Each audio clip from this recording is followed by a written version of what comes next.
Hello everyone, this is Sarthak here, and today I'll be discussing on imaging stress and faulting complexity through earthquake waveform similarity. Starting with earthquake rupture. An earthquake rupture is an extent of slip that occurs during an earthquake in the Earth's crust. So, how does an earthquake occur? To put it simply, the movement inside the volcano or slipping of the existing fault or a formation of a new fault may result in an earthquake. So the rupture processes of the nearby earthquake are highly similar sometimes, often. Characterizing the differences can provide insight in the complexity of the stress field and fault networks in which the earthquake occurs. So in the following presentation, I'll be discussing on the analysis of earthquake waveform similarity to characterize rupture processes in the vicinity of the region in study. So here, the study region is based on earthquake-prone region of Reggie Crest, a city in Kern County, California, adjacent to the Naval Air Weapons Station, China Lake.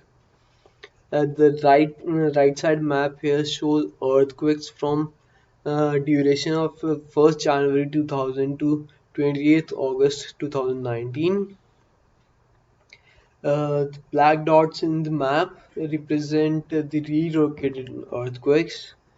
The focal mechanism estimates for magnitude 4 and 5 earthquakes are shown in blue, and our main magnitude 6.4 and 7.1 main shocks are represented in red. Field verified locations for surface ruptures are marked with red lines. This picture here shows after effects of the main shocks of 6.4 and 10.1 magnitude earthquakes. To begin with our study, we require a large number of datasets.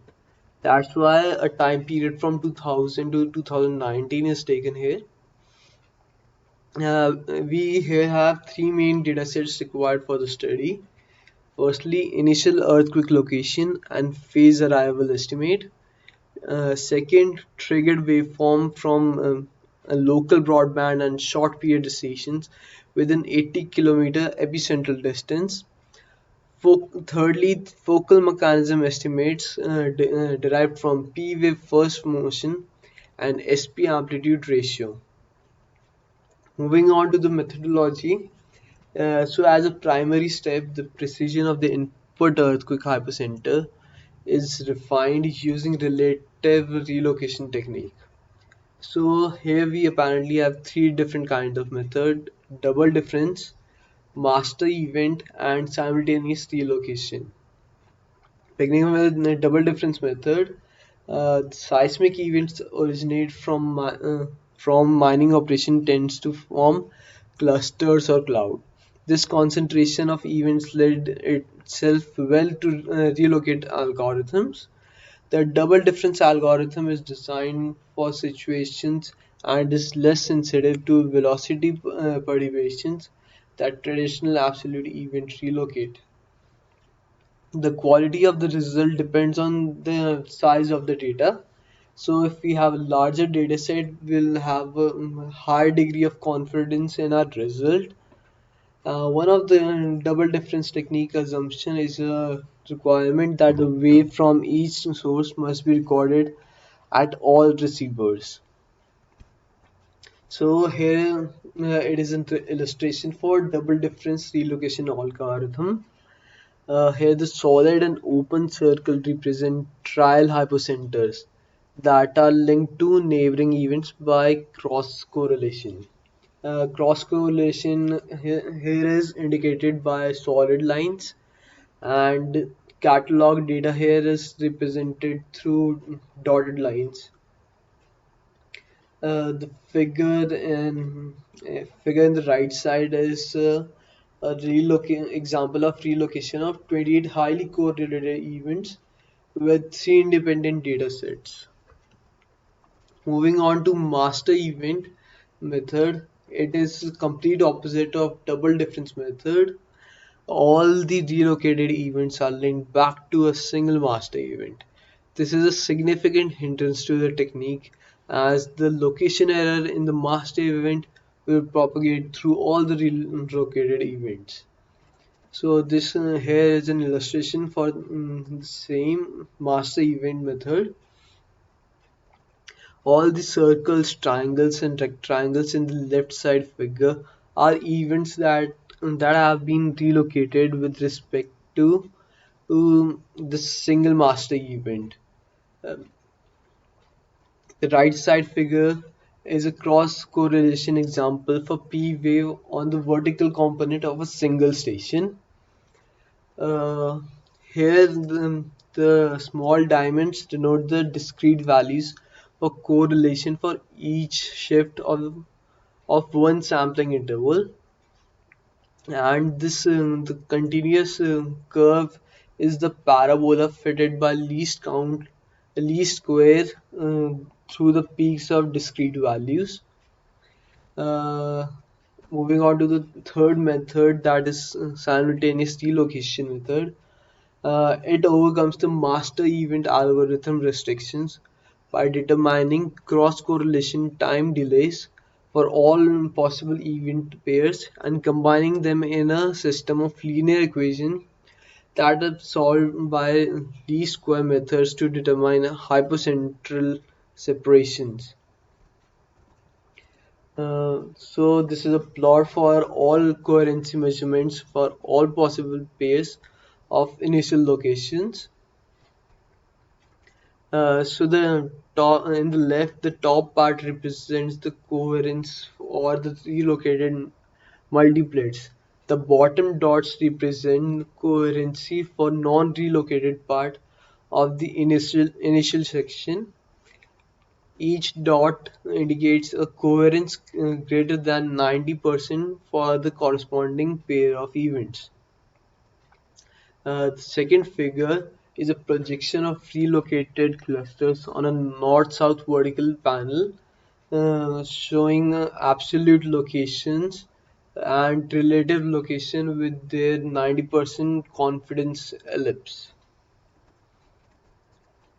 So beginning with step one, that is for each earthquake in the study, we select a 1.5 second long P wave and S wave window at the station within 80-kilometer epicentral distance using manual reviewed SCSN analyst specs and supplementing these specs with theoretical arrivals computed from 1D velocity model of Hickson and Unruh.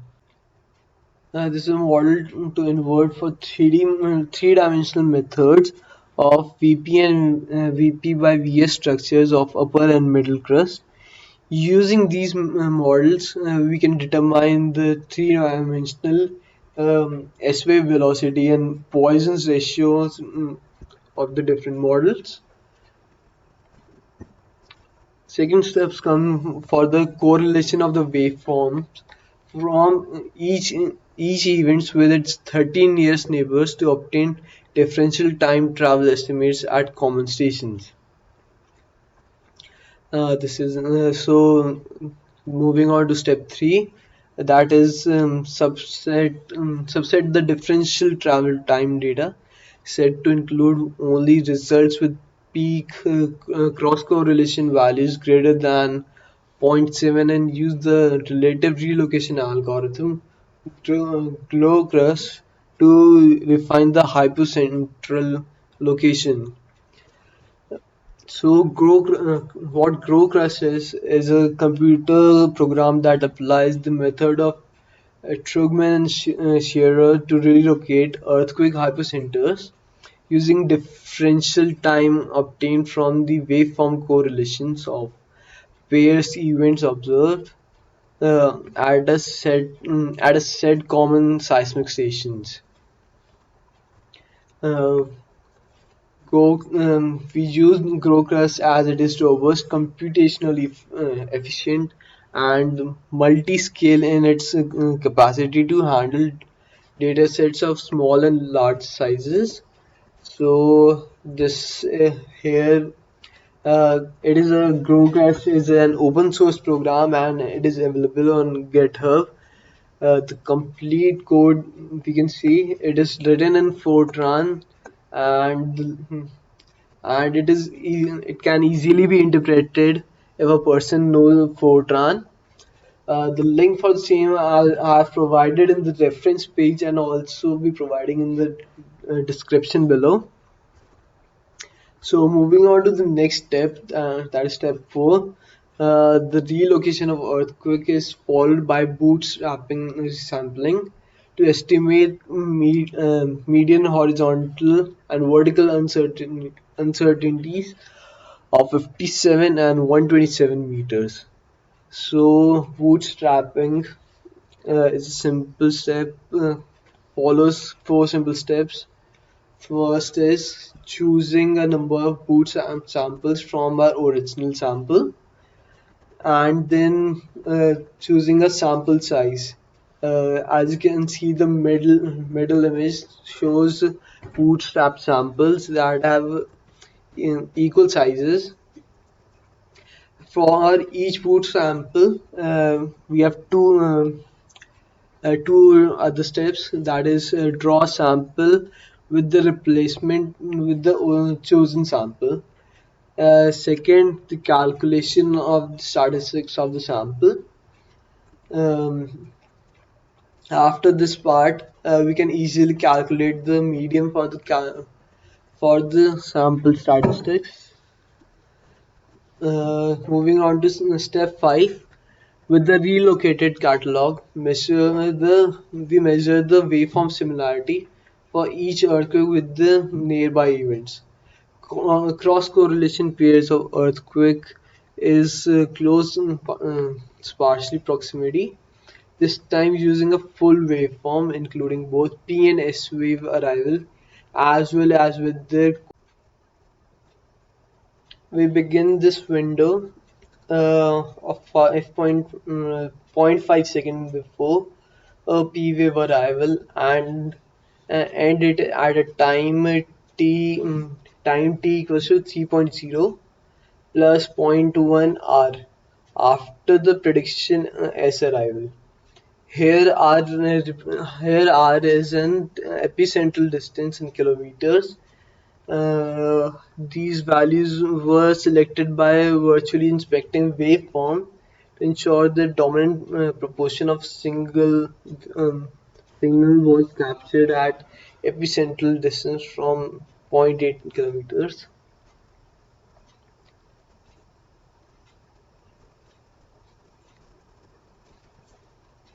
Step 6. We then bandpass filter all waveforms from 1 to 12 Hz and use a GB-based frequency domain code to rapid cross-correlate all the relocated events with nearby earthquakes.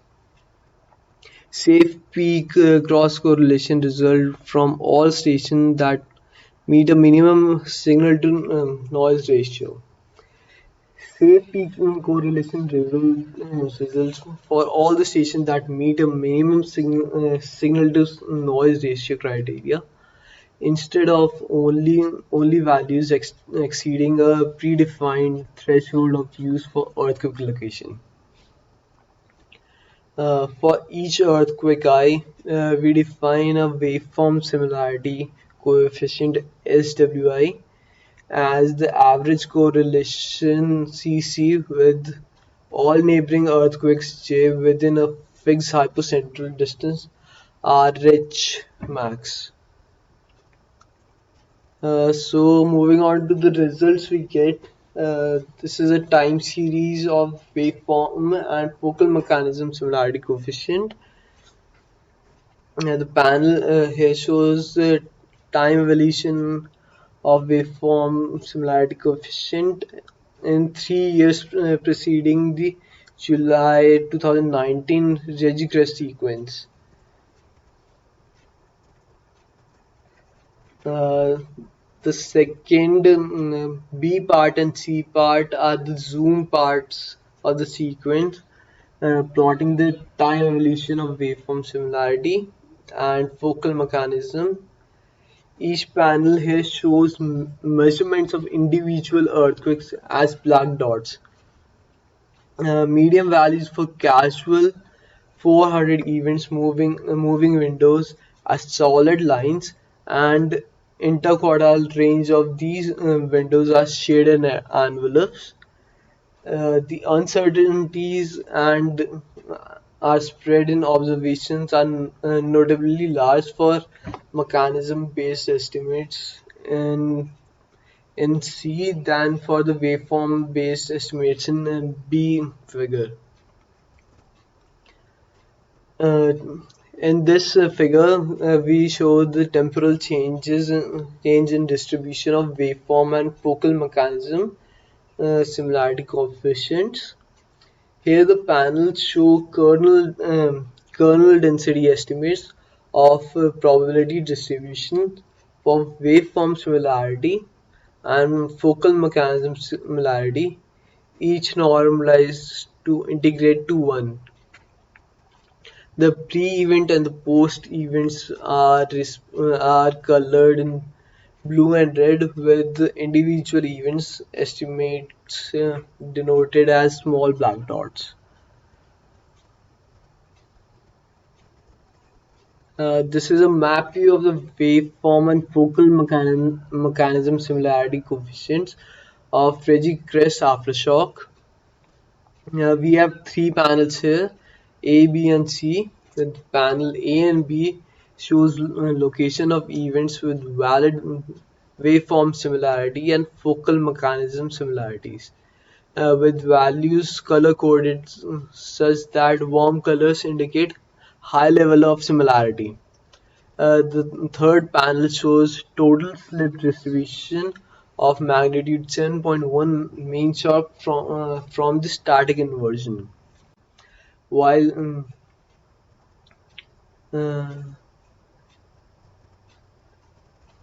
uh, this figure is an illustration, is an example for anti-similar earthquake pairs with waveforms showing up at 5 common stations. The left column shows waveforms at station MPM, STR, WBM, WR, CAO4 for event 1, while the right side column shows waveforms at these same stations for event 2. The distance dependent cross correlation time window for each waveform is denoted in blue. The central column shows the cross-correlation function for these two events, which are sharply peaked at values near -1.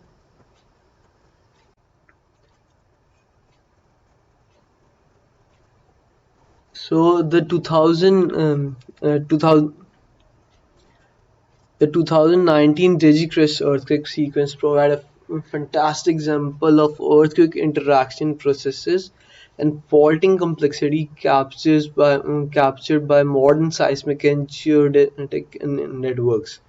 Notable features of the sequence include a rich foreshock sequence, including July 4th 6.4 magnitude earthquake.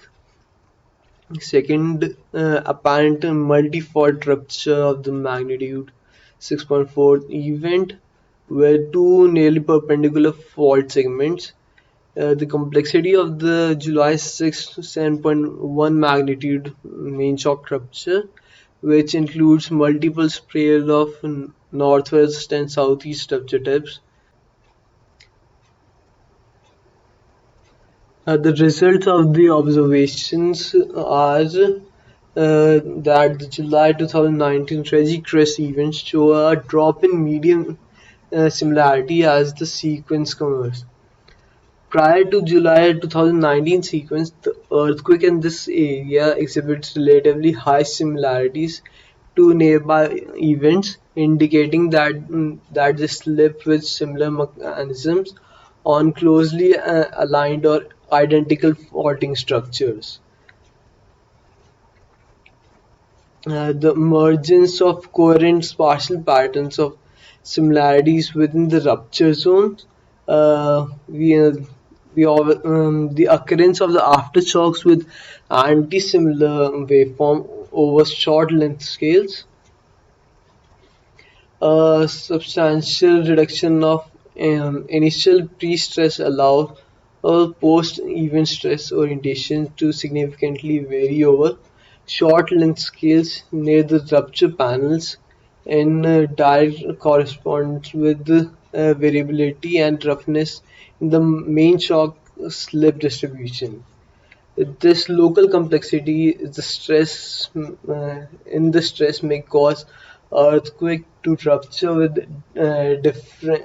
differing slip orientation even on a single faulting structure.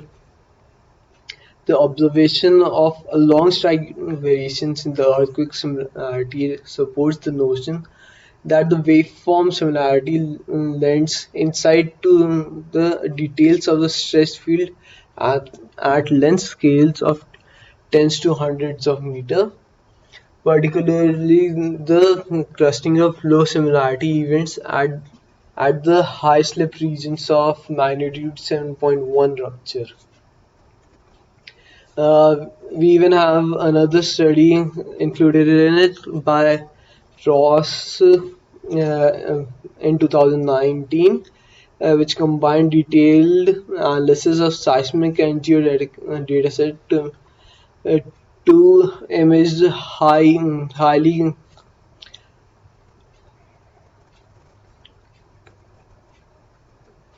There was an added study in this by Ross in 2019, which combined detailed analysis of seismic and geodetic datasets to image highly complex faulting of Regicrest earthquake sequence, which comprised dozens of interlocking and orthogonal structures within a compact spatial area.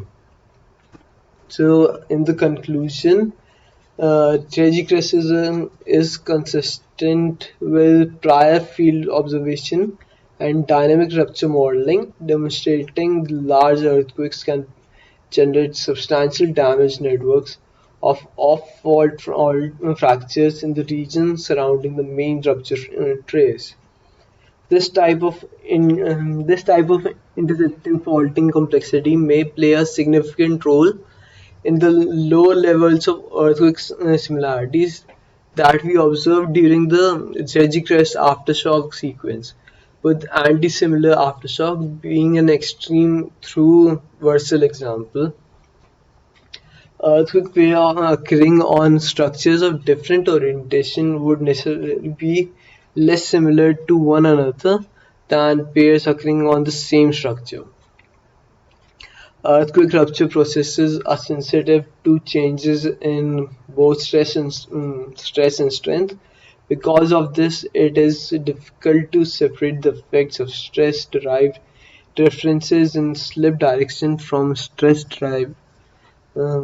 derived difference in fault orientation using measures of waveform similarity alone, which are sensitive to the joint effect.